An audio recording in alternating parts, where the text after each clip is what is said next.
5 o'clock, and the meeting of the Beaufort County Board of Education Finance Committee will be called to order. As December 5th, 2022, in conference room E, and this is a remote hybrid conferencing meeting that will be live streamed by the county channel. We've had public comments were accepted between 4 and 4:30, and we understand we have a public comment for today. We'd like to start with the Pledge of Allegiance. Rise. And I pledge allegiance to the flag of the United States of America and to the republic and one nation under God, God, indivisible, with liberty and justice for all. Thank you.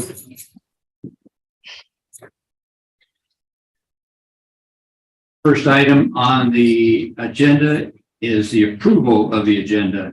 Do I hear a motion to approve the agenda? I move that we approve the agenda. Second. Mr. Campbell, that seconds it. Any hearing none, all those in favor signify by saying aye. Aye. Aye. Wisniewski, Aye. aye.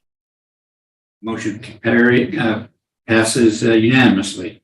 Public comment.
Are the public comments occurring?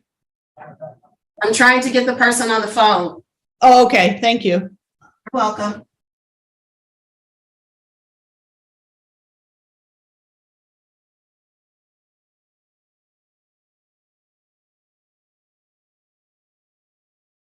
Hello, is this David? I'm going to put you on speaker. You're on public comments and you'll have 3 minutes. Thank you. Go ahead. Okay, good evening, Finance Committee. I appreciate you giving me a chance to speak. I just had a couple things that I wanted to mention. Everyone in the district obviously has a job to do and gets paid for doing that job. The question is, are the people going to be charged back pay for not doing their jobs in the library? Currently, there's a list of 96 books that are being reviewed, and I'm not sure why the work was never done in the first place. This is of grave concern to me because I'm certain there's going to be a pattern moving forward between library books and actual curriculum material. This leads me to believe that the people just weren't doing their jobs. For 2 years, librarians had 0 students in the libraries, but nothing was done. 1 year ago, a letter was sent to the district superintendent by the state superintendent explaining that it was a good time for schools to review library inventory to make sure there was age-appropriate material. So will those people be money back because we're paying them to do a job, but they never did it? Moving forward, I hope this is given a serious look. There are hundreds of thousands of dollars that would be due back to the district for this. And lastly, I leave you with a scripture during Advent. Say to those whose hearts are frightened, be strong, fear not. That's from Isaiah chapter 34, verse 4. Thank you and have a great evening. Thank you for your call. Moving on. The next item on the agenda is approval of the November 10th, 2022 committee meeting minutes. Do I hear a motion to approve the? I make a motion that we approve November 10th committee meetings. Do I have a second?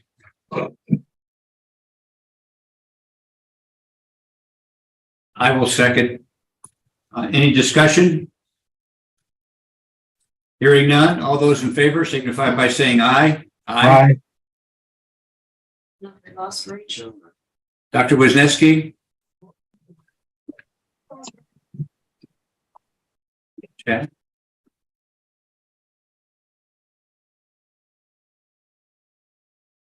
We lost her. She's not on. Not on? All right. Okay, well, two, 4 and 1 absent. Okay, the next item on the agenda is OE 6.1-6.8, monitoring report, financial administration, audit presentation by Hope Pendergrass and of Maudlin Jenkins LLC. Ms. Crosby. Yes, sir. Hope Pendergrass is with us on via Zoom. Hope is the engagement partner with Malden and Jenkins and was the lead on our audit for the fiscal year end June 30, 2022.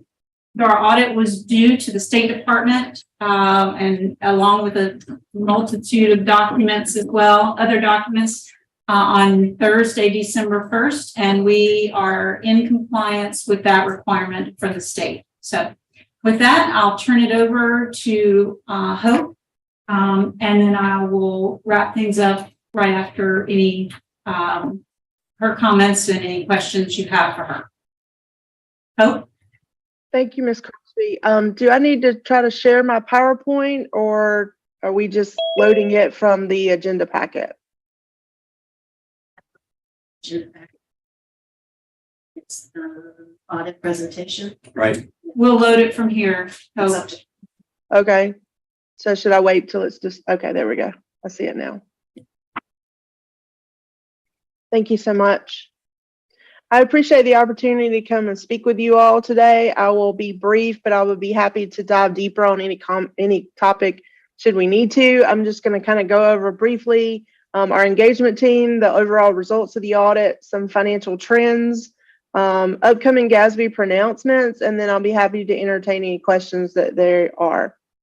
Just a brief overview of Malden Jenkins. We're a large regional firm. This, I believe, is our 3rd year serving you all, and we serve about 75 school districts in the Southeast across 5 states and 13 offices.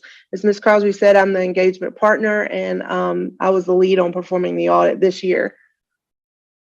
If you'll move on to the next slide. The overall results of the audit were excellent. One thing that we want to point out is the fact that the financial statements are the responsibility of management, and it is our responsibility as the auditor to provide an opinion on those financial statements. And I'm happy to report we had an unmodified or clean opinion on your financial statements, meaning that they are presented fairly in accordance with generally accepted accounting principles.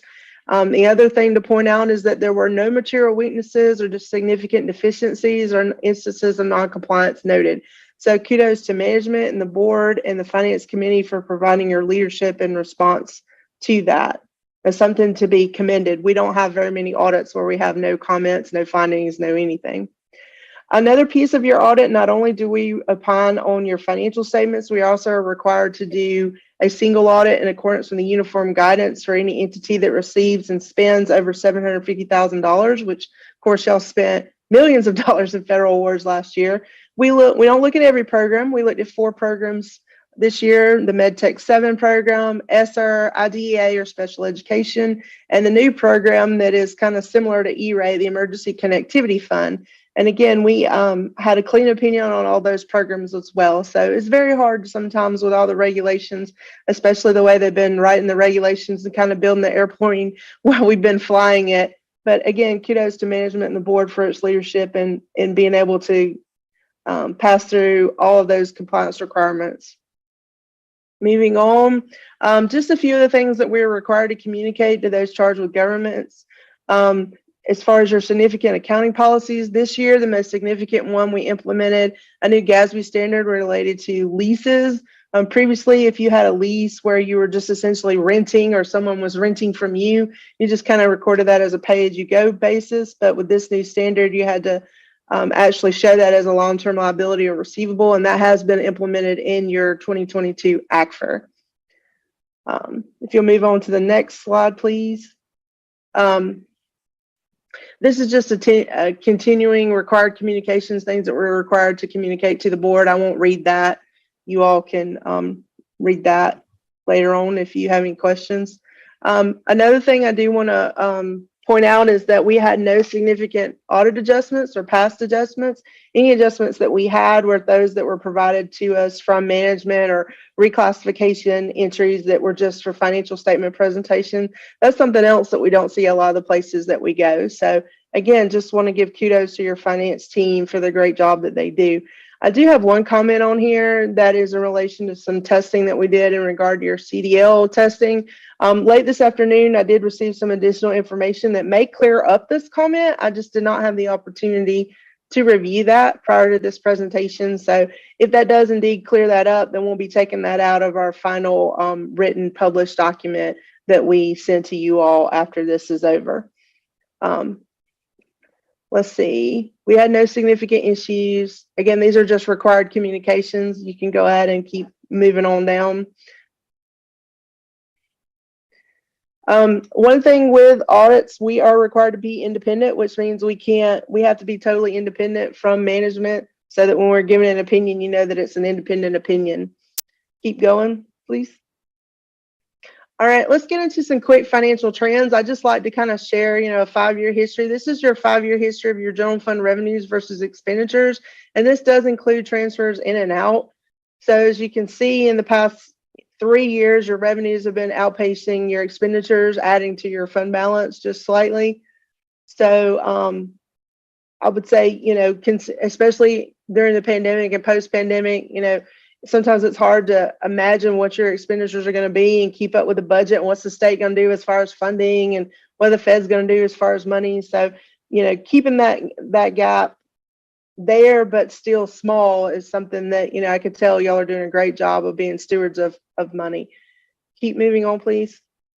This is just kind of history of your change in fund balance. Of course, you saw the dip a few years ago, and then coming on now, you had about almost $6.6 million for your net change in fund balance for the current year. So sometimes it's kind of neat to see the trends. This last slide, talking about leverage, this just kind of shows you your total fund balance as a percentage of your expenditures. So right now you're hovering about 20%, and you say, wow, that kind of sounds like a lot. But you also have to think about the fact that, we're measuring this as of June 30th, which is kind of like your lean time of year before property taxes kind of come in. So you want to think about the fact that you want to be strong at that point, because you have continuing expenditures. Your expenditures are not flat all year long. So it's important to have good reserves as you move into that kind of lean time of the year before taxes start rolling in the fall. As far as future pronouncements, again, we implemented 87 this year. The one that I think that's very significant for school districts is going to be number 96, that has to do with subscription-based IT arrangements, or SBITAs. This is going to require you to capitalize essentially and record on your books any long-term arrangements you have as far as licensing. And the reason I feel like that impacts school districts significantly is I think about all the licenses that you have for instructional technology.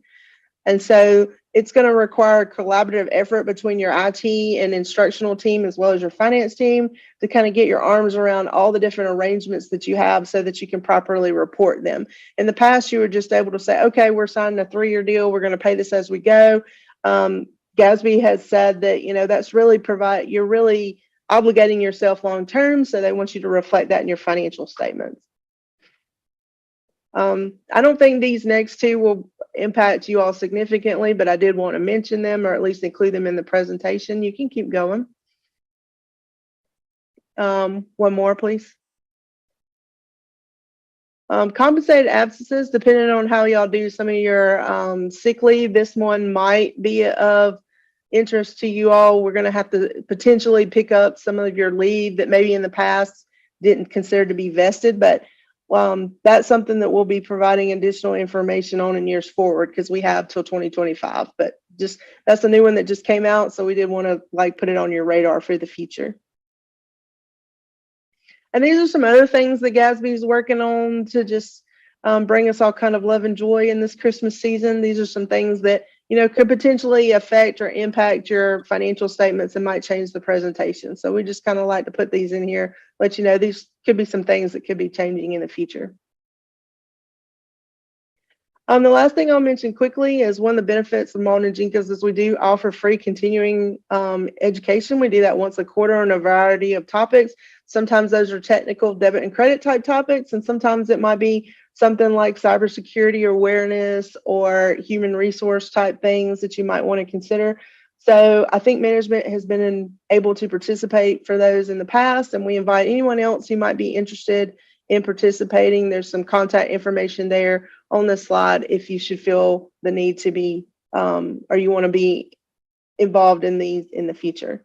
And I think that's the last slide that I have. Again, I just want to congratulate management and the board on having a great audit. So thank you so much. I'll be glad to answer any questions if there are any. You want to add, Mrs. Crosby? I have a few points on the operational expectation, if I might go through that. And if any questions at the end, we can open it up. Just in response to the board's operational expectation, I do split OE6 into two parts because really the first 8 expectations are the audit and the last half is the budget. So I sort of split that in half and report on the budget in the spring when that comes due. Actually, it's the debt administration, I'm sorry. And that is reported out in March. So again, I'm very excited and I want to congratulate the team. There are a lot of effort. There's a lot of effort put into this audit, hundreds of points of information that are provided to the auditors and then follow-up samples of sample sizes within those. So tremendous job. I'm very excited about it this year.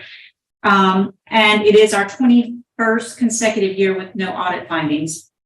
We finished our last year with our 32nd consecutive year with the GFOA Certificate of Excellence Award. So we're planning on applying for that again this coming year with this report.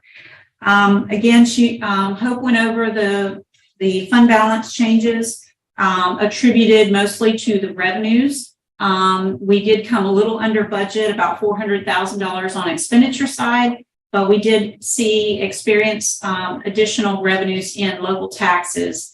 And so that's the reason for primarily the increase in fund balance.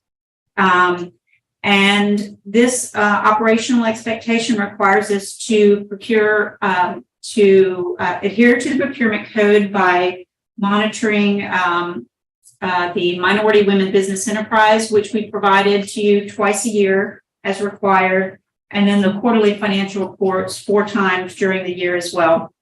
And also various transparency reports, including the $100,000 report, the quarterly financial and budget presentations, and all of those things are out on our website. So I just wanted to make that note and that we have provided this evidence as compliance with OE 6.1 through 6.8. So with that. Okay. Do we have any questions from a committee member, Mr. Campbell? No, I don't have any. Dr. Wisniewski, do you have any questions or comments? Yes, sir. I just had a couple.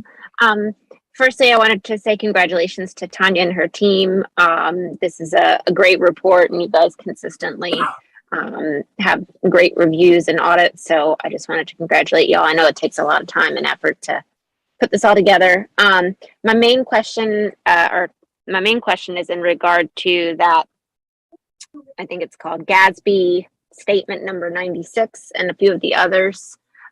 Is that going to change what our budget presentations kind of look like? And my apologies if this has already been discussed before. But I know that to the point made earlier, a lot of our subscription-based instructional tools have, 3-year or more contracts. So is that going to change kind of how we look at things or how we have our budget discussions? Do you anticipate that? Well, I'll start and then see if Hope wants to add anything to that. But the first thing I would say is that we will probably look closer at the possibility of doing 1-year subscriptions at a time to avoid the having to accrue a liability for long-term subscriptions of this nature. So we will be looking at possibly doing things a little differently to reduce the workload of the calculations that are going to be needed for this. So that is definitely something we'll look at. As far as the impact on the financial statements, I think it's I'm not certain at this time exactly what that will require, but I know that there would be a liability involved. So we would have some reclassification entries at year end based on a large calculation of all of the software programs that we have. So we'll have to undergo a process where we capture all of that information, and it's going to create some or cause some effort on our part, require some effort on our part to be able to compile all of that. Hope, do you have anything to add to that? Tanya's right. You can structure your agreements on a year-to-year basis that I hate to use the verb avoid, but it allows you the opportunity to be more flexible in how you report this information. Another thing to consider is it depends on how you budget this information. Maybe you budgeted other instruction or support services, but for financial reporting purposes, it would be something where you would have to report similar to as you do on your debt, it would be a debt service to reduce that long-term liability. And then that would just depend on if you presented that as a financial statement only presentation or if you actually did it as part of your budget process. So that would be an internal discussion decision. It wouldn't necessarily be something that would be something for the financial statements. Thank you for that. And sorry, just as a follow-up to that conversation, Tanya, whenever you guys do start to go through that process and you start to have some tangible stuff, I would hope that, the finance committee can put some eyes on it and then join in that conversation just so that we understand, because I do think that it's a relatively significant amount of dollars we're talking about when we look at that technology. And then I just had one more small question, if I can, Colonel Geyer. Please go ahead. Okay. There was just a description area in the report that talked about student population. It's not on this slideshow, but it's in the actual audit document, the longer one. And it said that the student population had not reached pre-pandemic levels. And I had thought in some other conversations that we'd had with other departments, we were told that it had. So I just wanted to get clarification for my own knowledge, so I'm not going around telling people the wrong thing. Did anybody else notice that? I did review, I think you probably are referring to the management discussion and analysis in the front pages of the financial report, and our staff in finance provides that narrative and creates that narrative. We lost about 1,200 students initially during the first full year of the pandemic, and we have not recovered that amount. In fact, it may have recovered a couple of hundred students. I want to say maybe 45 the first year, maybe 90 the next, and I'm not certain of where we are currently, but I would say we have not fully recovered that. Based on the data I have seen, we have not recovered the 1,200 students. Okay, that might have just been my misunderstanding, so I appreciate that clarification. And that is all I had. Thank you again. Thank you. Dr. Claus, do you have a comment, question? Yes, just to thank you, Chairman Guyer. A few comments. Yes, as Dr. Wisniewski said, congratulations to, I would say, Dr. Rodriguez, Tanya Crosby, the finance staff, the Board of Education, the Finance Committee. Is another great report. And we definitely need this as a press release. We have some people out in the community that are not aware of these 21 consecutive no finding audits. That is fabulous. Hope, can you go back to the slide, and I don't know which number it was, that had the graph that showed the dip down in 2019. I think it was maybe just before that one. Yeah, okay. So the change in the fund balance, and Colonel Guyer, I believe, the fund balance was low in 2019 because that was once again a year of reassessment, and so revenue was nowhere near what was predicted. I think it was, you probably know the numbers off the top of your head, 9 million less or whatever it is.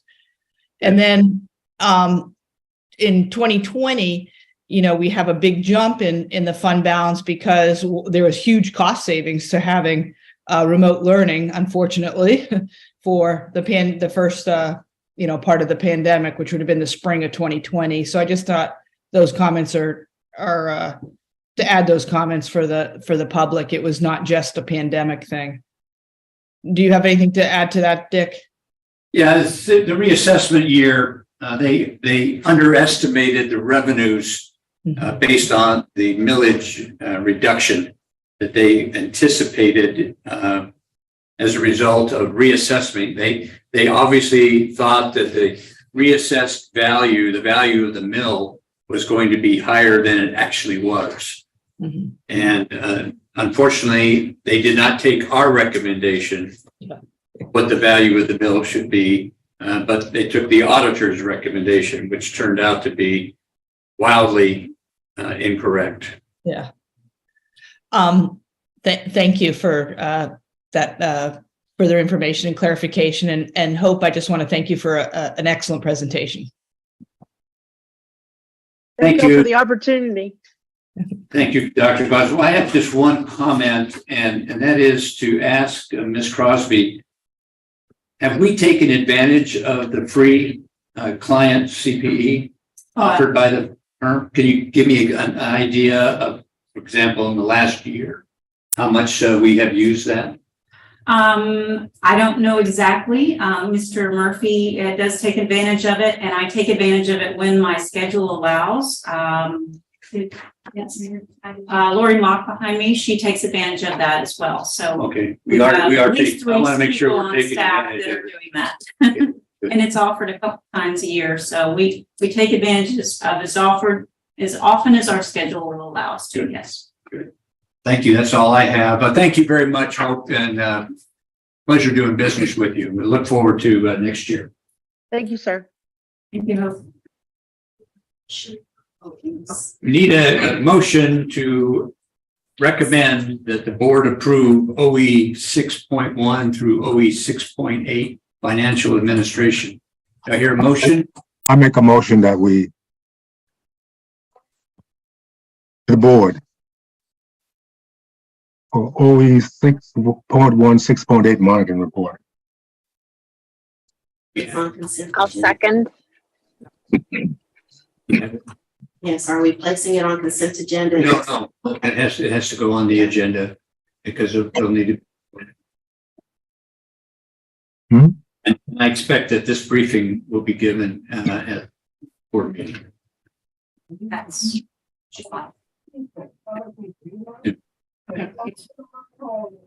I heard a second from Dr. Wisniewski. Is there any other comments or questions? Hearing none, I'll call the question. All those in favor signify by saying aye. Aye. Aye. Motion carries unanimously. Thank you very much, Hope. Okay. Next item on the agenda is the monthly Board of Education budget. yes, sir. We have the presented budget.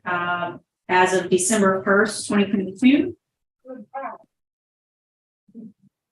Not much to note. Everything is as expected. You're going to have relatively high level of spending in the audited services, and we'll have a little bit more to come in the spring work and any final bills that are coming through.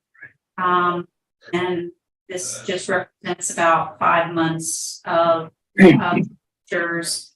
But some of those, such as legal bills, do lag behind a month or so as well. So I saw nothing in there that was all out of tolerance. Any other questions or comments on the board budget? No, I don't have anything. No, sir. Thank you. Move on to the next item, the ESSER update.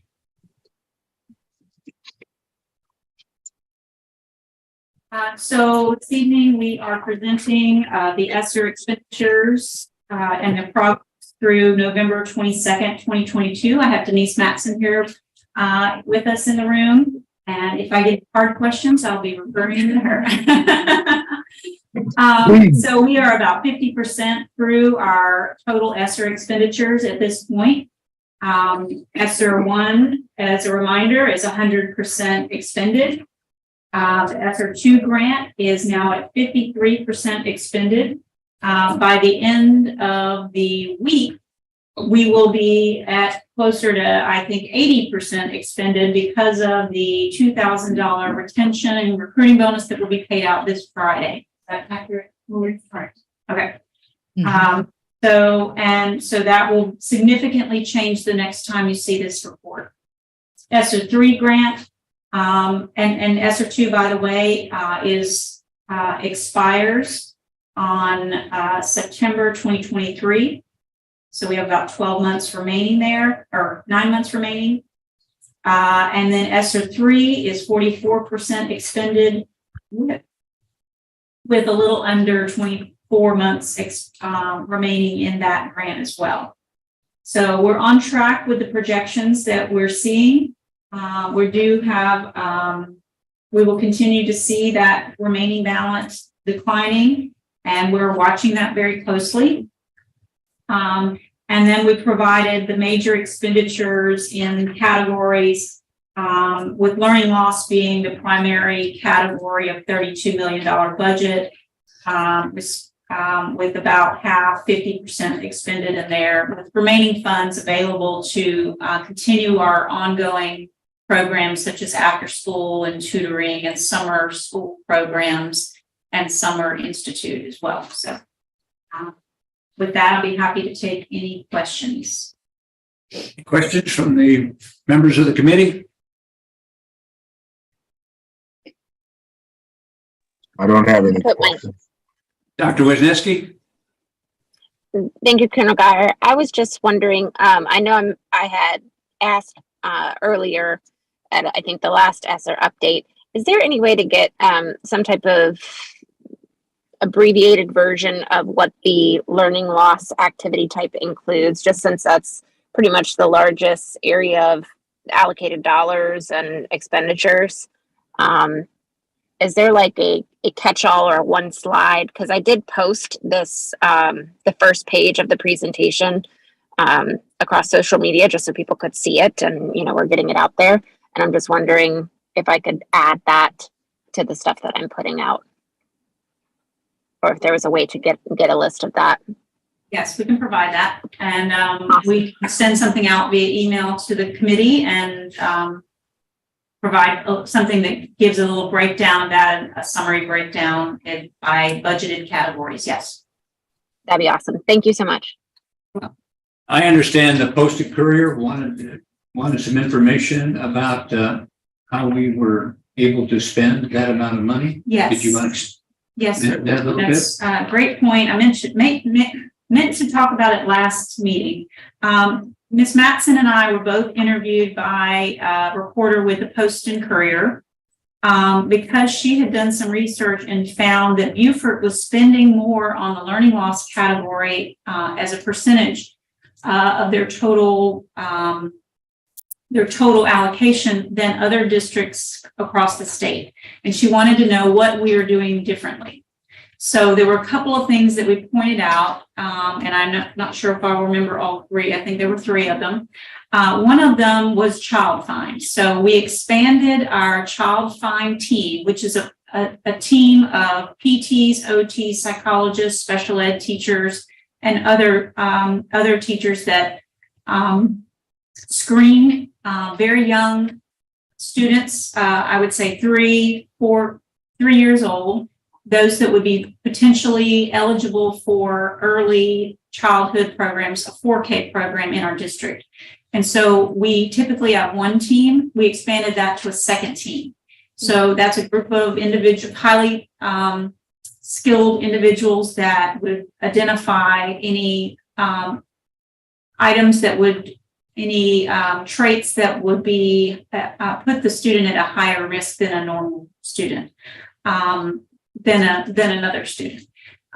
So that was one thing. In addition to that, we have the preschool bus that we were able to fund a part-time staff member that was able to take the bus out in the communities more frequently than we have typically done. So that is sort of one area that is that we're expanding. The second is our community partnerships with after-school programs. That is something that was much different than what we have seen in other places across the state.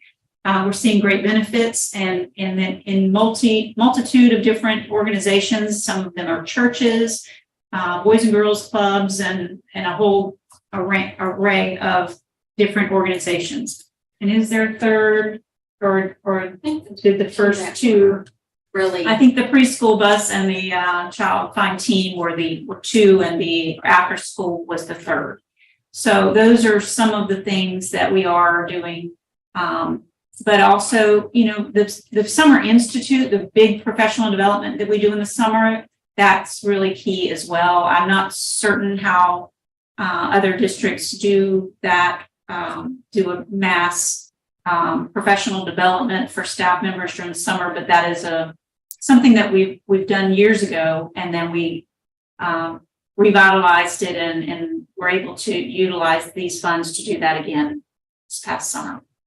At last week, we had a ecumenical luncheon, and at that luncheon, it was briefed to us by ISD the testing results of those children that were participating in the after-school program. And there was significant improvement in testing results. Now we have metrics to show how effective those programs are in reading and writing. And big difference is that now we're able to go to the community and provide a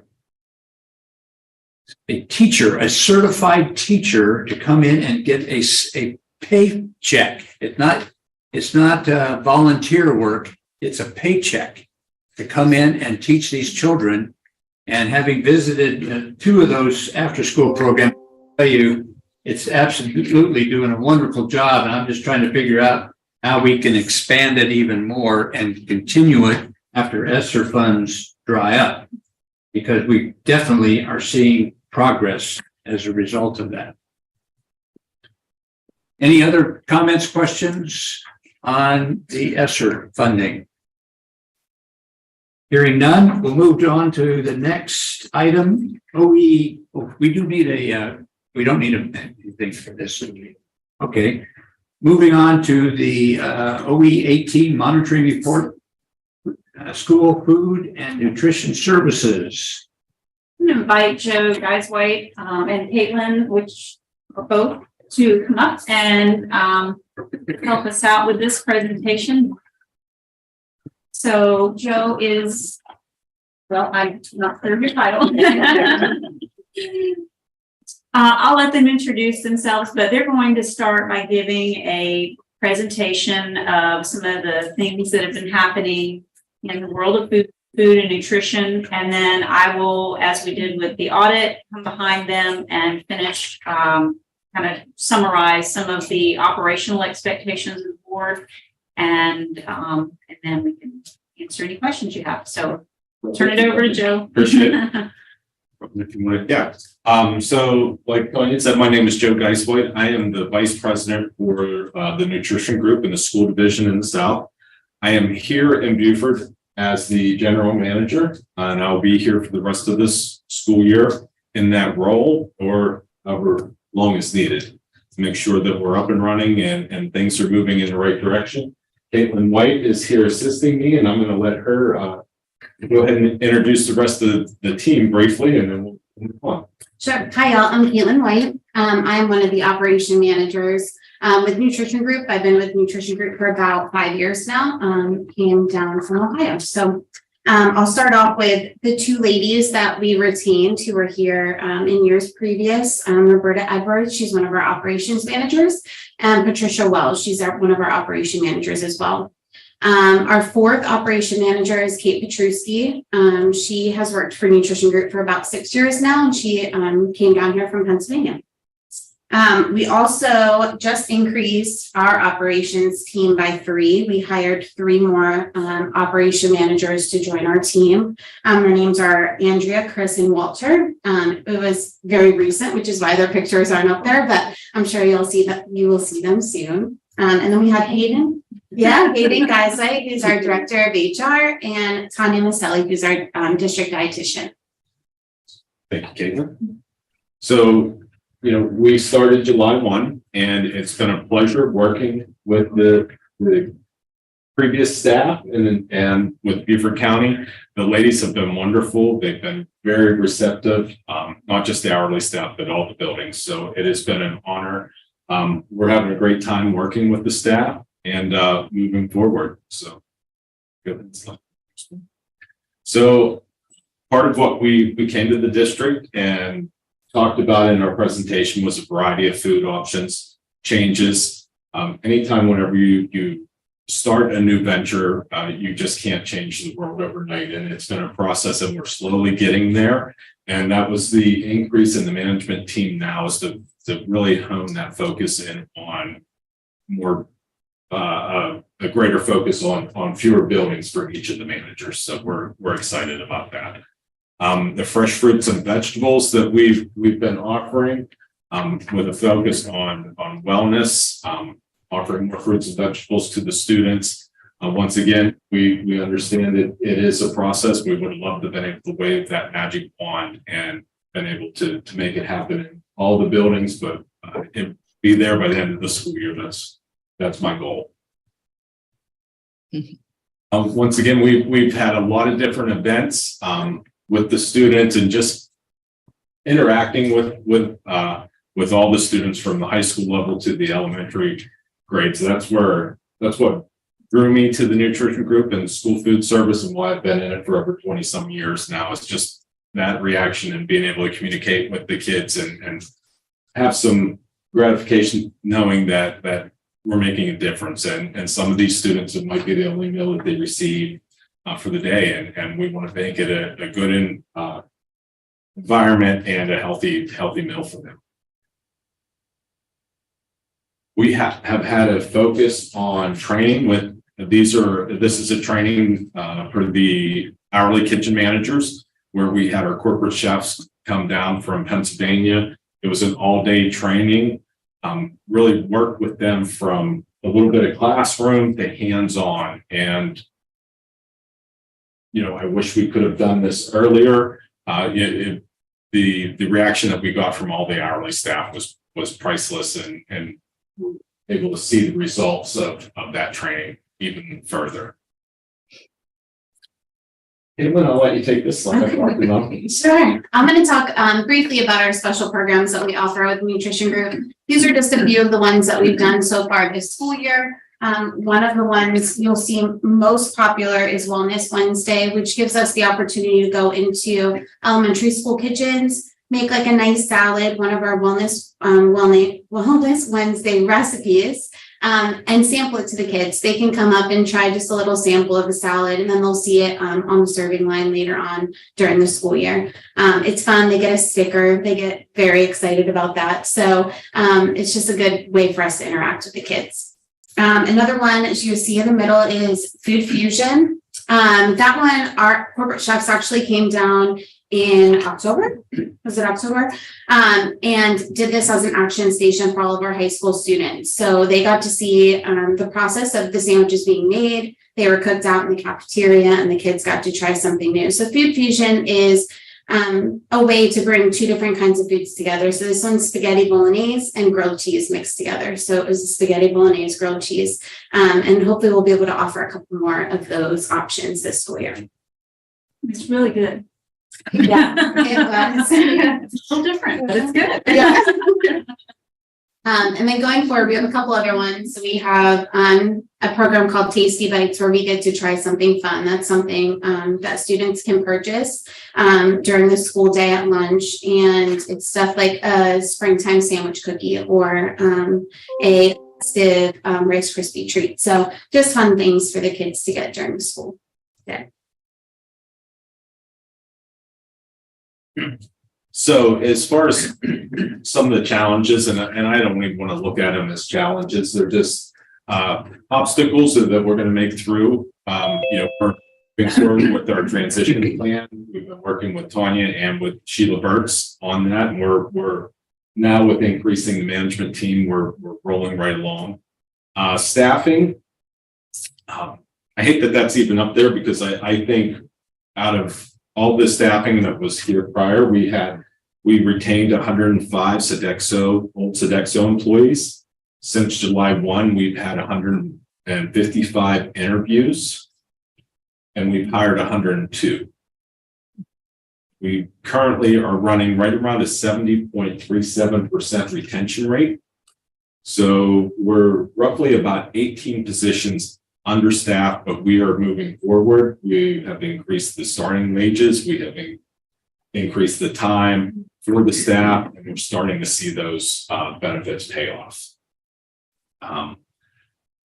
As far as the reintroducing the NSLP, the guidelines, all the waivers from COVID are gone. We're no longer serving COVID meals.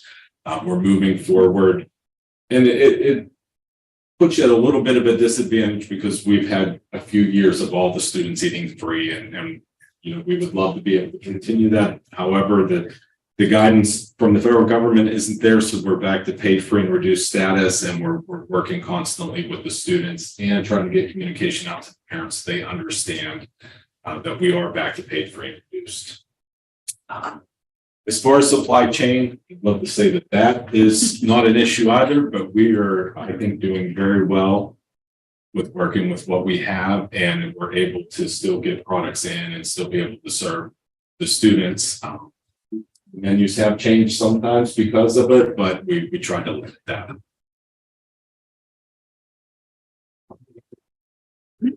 Okay, Robin, if you can just hold it right there, and I'm going to talk a little bit and then come ask you to scroll to the next slide when I get to the capital investment section. So in response to the operational expectation, just wanted, and I probably should have led in with this, but after 22 years with our previous vendor, we transitioned. So it was a pretty scary time for us and really because of the unknown. None of us had experienced a transition of this magnitude in the food service program. And let me tell you, the food service program in a school district is the most difficult accounting and bureaucratic reporting fund of any of the other funds that we have. It may not be as large as the general fund, but it has 10 times more requirements and rules and constant training that's needed from an accounting perspective, not only the operational aspects of things. So it is a complicated thing, and but I think we do a great job managing that. So we are required, it is one of the only RFPs, I think the only RFP that I'm aware of, that we must go out for bid every 5 years. And so that was the process. We did get a couple of COVID waivers for a few years, but we began in July 1, 2022. And I have to say that I'm even though it was a difficult to make that change because of the unknown, I'm very happy with the company that we've gone with. So I'm very pleased with what I've seen and the transition and the work that TNG and their group have done and the decisions they made, and very pleased about that. So we did remain with 11 CEP schools, the community eligibility schools, where all students at those schools eat free regardless of meal status. And we did raise our free reduced lunch count this past year in 2022 was 56%, and it was up from the previous year of 51.6%. So it's important every year that the board is aware of whether we recommend a meal price change. We have, other than we return to full and reduced pay status for students according to the National School Lunch Program. So we returned to pre-COVID meal prices. The last time we had a meal price increase was 2017, 2018. So any of those increases would have to come to the board for approval if for any reason we needed to increase that pricing forward. So we would do that if that was required. The menus are reported on the school district website. We're very in tune with making sure they're there, available for parents and students to make decisions. And also the nutrition group has a great app called NutriSlice, which we've been heavily promoting. And it's very easy. I have downloaded on my phone. I have a high school student, but I can anytime go see, what's the meals for that day at any school that I select. And any student could download that on their phones as well and be able to see what's being served in their cafeterias each day. And nutrition, it does have nutritional information that is sometimes very important for those that may have food allergies as well.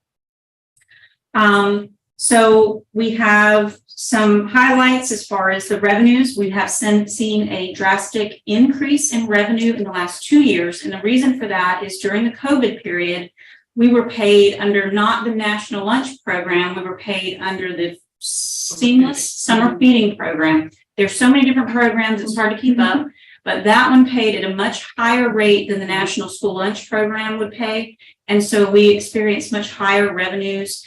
And the expenditures stayed basically the same. So that as a result of that, you're going to see increases in our fund balance. And those by state law must be reinvested back into the food program for the benefit of students. So we had a $2 million in capital investment program where we had a series of items which we are continuing to work on. Some of which because of supply chain issues, but others, I brought a couple of slides today to show you some of the results. Before we go into that capital investment, let's see if there's any comments on the actual meals and so on. Mr. Campbell, do you have anything that you'd like any comments or questions? No, the only thing I will have to say, I haven't heard any complaints. So from the students or the parents, so I think they're doing a good job. Okay. Dr. Wisniewski, do you have any comments or questions? I have a question and a comment. So my comment that y'all will probably get a kick out of is I have 3 children in our school system, and they beg me not to make their lunches. So, and it's not because they're bad. It's just because they prefer to buy the school lunch. So, just thought I'd add that little anecdotal piece. And then the other thing is in regard to the capital improvements and things that have been being done.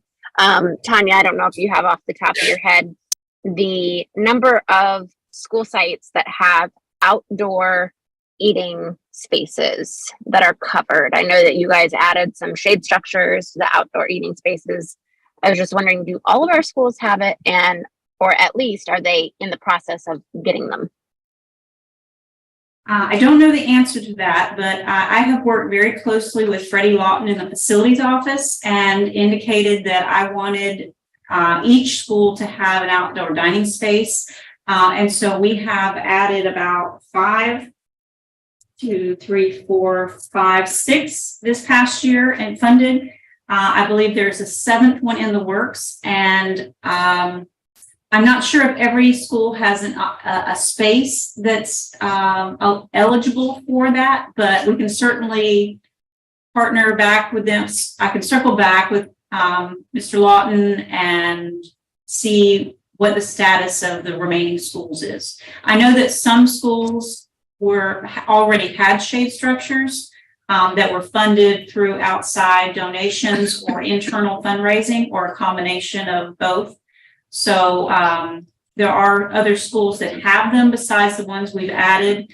Some shade structures are for playgrounds, so they wouldn't necessarily be dining areas, but it is our mission to add as many of those as we can afford with dollars that we have. And now that we have additional dollars, this past year, we increased another a little over $3 million this year. So we have yet to build the plan for that excess operating balance, but we will certainly incorporate more of the schools into that budget.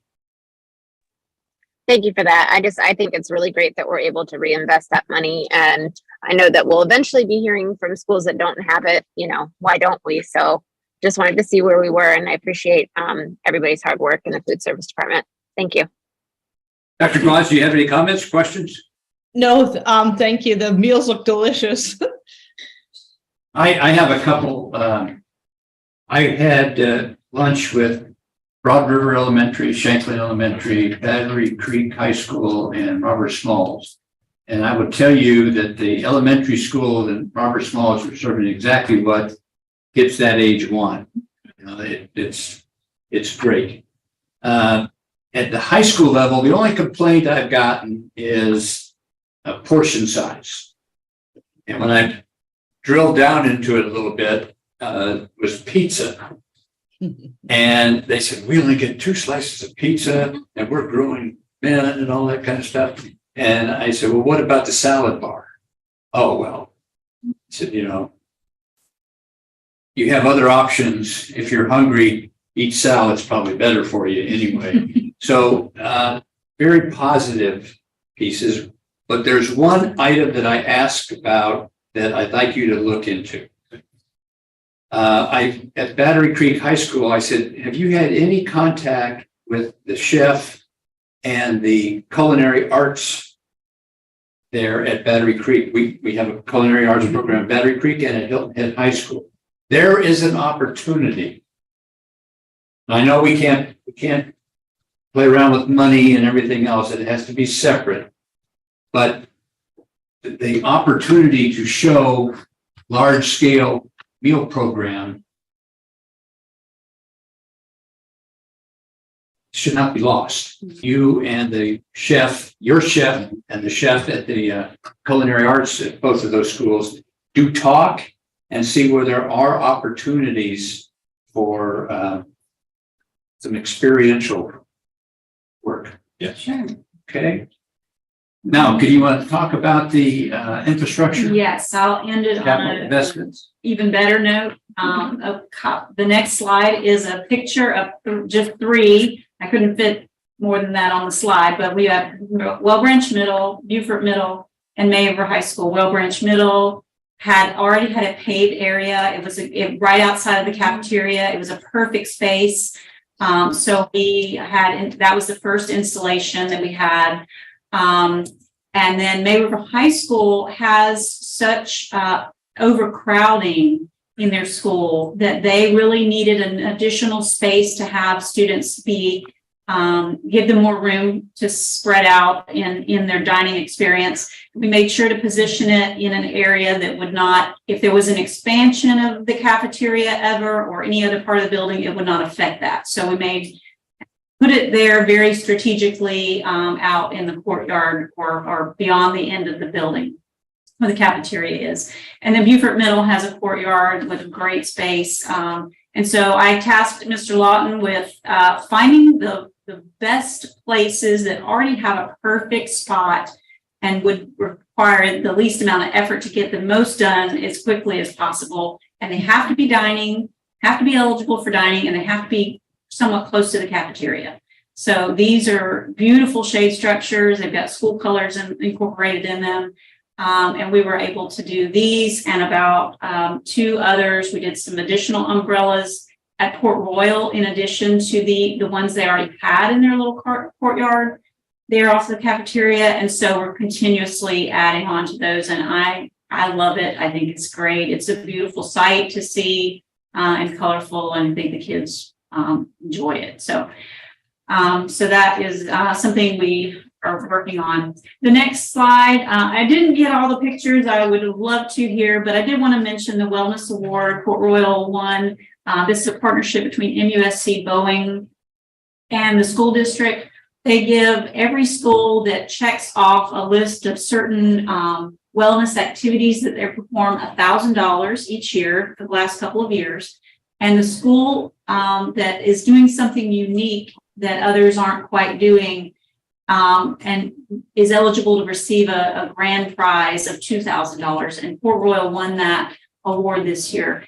And when I attended that meeting, we had students outside under the umbrellas that we purchased, eating the fruit testing, taste testing fruits and vegetables that were purchased through the Fresh Fruit and Vegetable Grant that's also in the food service program. So we incorporated it all together. It was nurses, PE teachers there in the picture that are spearheading that, as well as the principal and assistant principal and our MUSC and Boeing partners as well. So that was, I put that on investments because it's an investment in, it's not only staff wellness, but it's student wellness as well. So investment in people.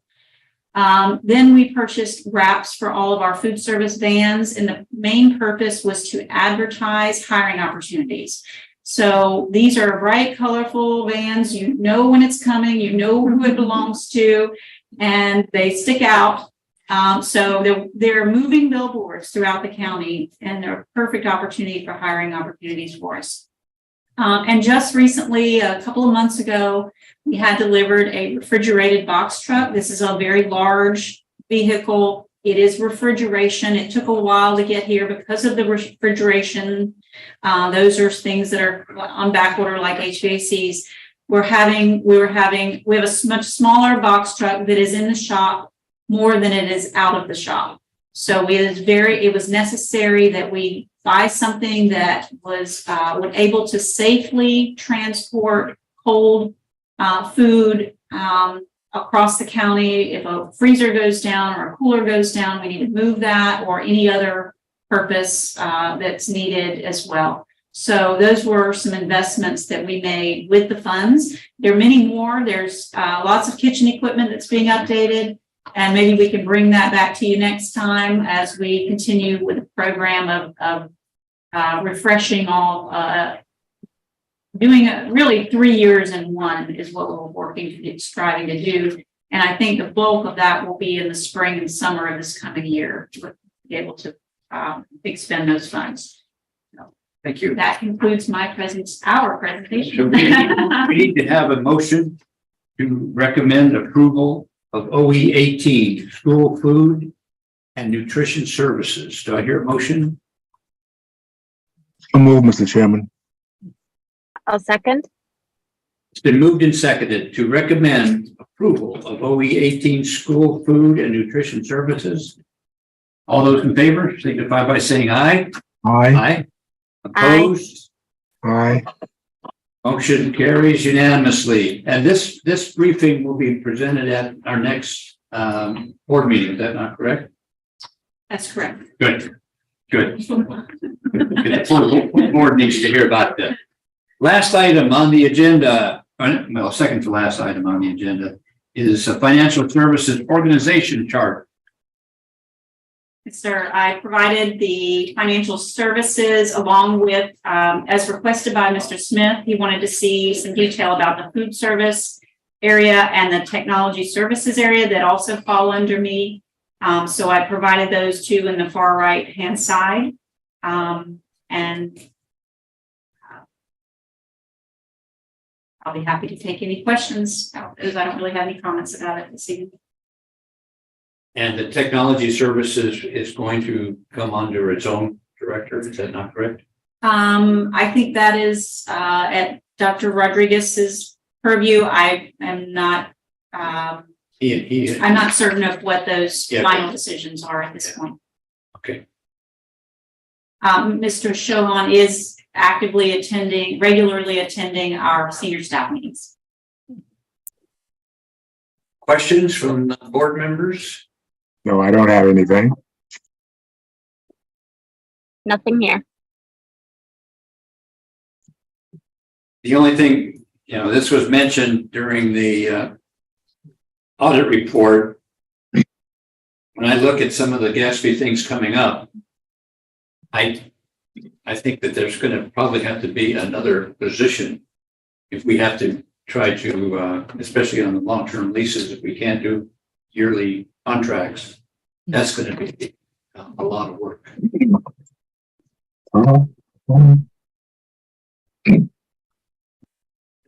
Okay. Any other questions or comments? No, I don't have any. Okay. Nothing here. Okay, future topics. Do you have any future topics?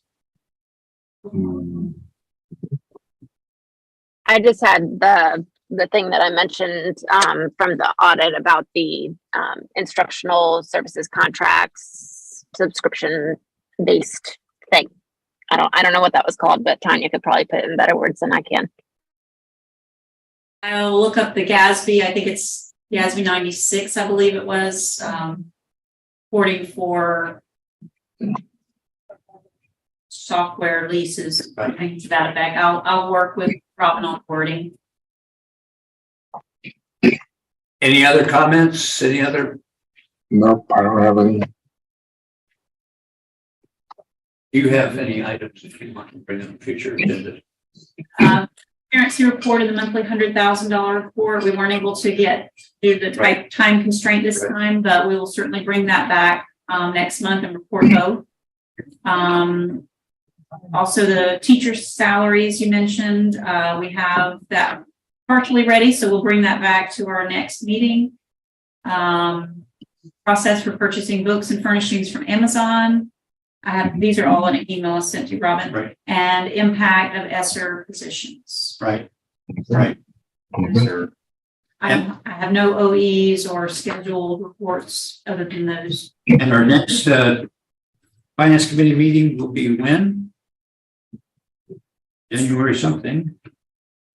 Should be the second Thursday in January, but I don't know how that's going to be if new committees are set, and elections is the first Tuesday. So normally you all would not necessarily meet in January because you'll have new committees and all of that. So that's up. Is there I don't know. Do you need to meet in January?